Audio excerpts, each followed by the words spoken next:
Hello सांग मैंने जय जगन्नाथ। देखो सकाल सकाल आम बासी रुटी बड़ी पड़ता ये बासी रुटी सस फस पकई गाजर आगु सब पकई पिज रसुण टे अदा टे पकईकि आपको गोटा प्रकार तैयारी कराई ब्रेकफास्ट टे सस फस कर बढ़िया लगे सब आपको नष्ट करदेवी। देखो यहाँ तैयारी कली कप या प्लास्टिक कप कटा है नातीर स्कूल सब दरकार ना सब कहते मुझे करदेली यहाँ देखु यहाँ कर कम्प्लीट है कम्प्लीट नहीं मुझे देखी यहाँ एवं होगी आ मझे गोटे जग आ गोलाप फूल सब देखो मुझे कर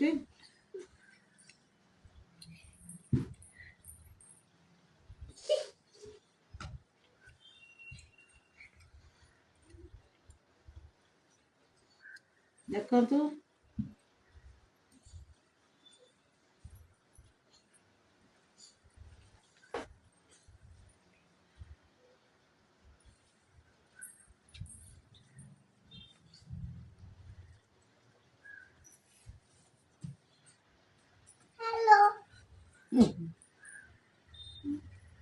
डुगु को देखो मो नाती की कते दुष्ट होउची किसी करे दौनी से मत देखो गोलाप फूल हो गला केते गुड़े रखी सब रखी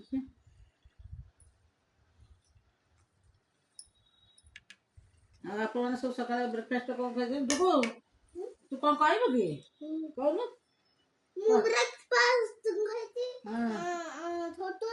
छतुआ चीनी नहीं ब्रेकफास्ट खाई अच्छा वेरी गुड तो सस टा भल लगे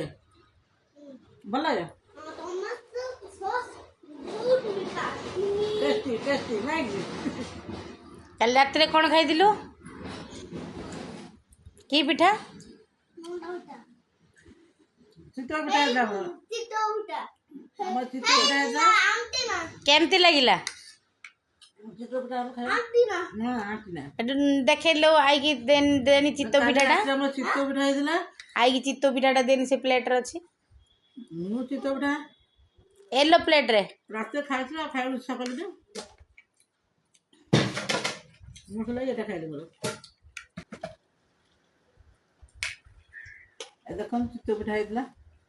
चित्तो पिठा सुंदर है नड़िया चाउल बटा है गरम पानी निहाती मिसाई कड़े थे गोटे घोड़नी घोड़े दिखाई चारिपटे गोटे कपड़ा बुलाई रखा बिना ऑयल टोटली ऑयल बिना तेल पूरा ऑयल लेस जमा तेल पड़ेनी बहुत लोगों चित्त तलटा पोड़ी जाए आम देखो पोड़नी आमर बहुत लोग पोड़ी जाए कि आमर पोड़नी बहुत टेस्टी खाई सका घास घास को खाऊँ आगे एत इच्छा नहीं कौन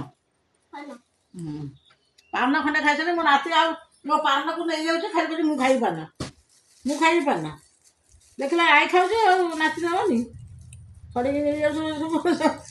जमा मत मैंने रही दौनी बहुत बदमाशी कर रखे कि तैयारी कर दौनी पान ये खाई पान रखी से खाली छड़े नहीं आस मुझे खाइबी ता माँ को छाड़ी के आसची एकाटिया ता माँ को भुवनेश्वर छाड़ी के एकाटिया आसची ता माँ को भुवनेश्वर छाड़ी के आसची तो सेतिलाई कोन करछि ना एठी नाटक करछि सांगाती दुष्ट होछि एठी आई नाती फास्ट चलछि एठी मते मारुछि भाई खाली मारुछि मते हेइ मार गेला भी करछि गेला भी बढ़िया करे आई के केमती गेला कर देनी आई केमती गेला कर देनी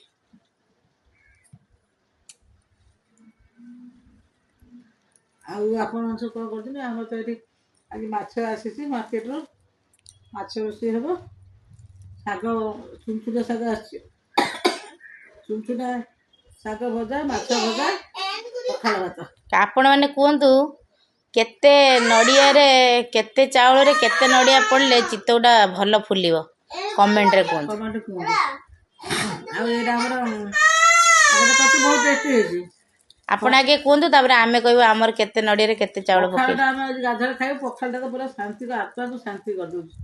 ଯେମିତି ଅମୃତ ଭଳିଆ ଲାଗୁଛି ପଖାଳ। ଏ ଯୋଉ ଖରାକୁ ପଖାଳ ଯେମିତି ଅମୃତ ଭଳିଆ ଲାଗୁଛି। ହଉଛି ଥ୍ୟାଙ୍କ ୟୁ ସୋ ମଚ୍।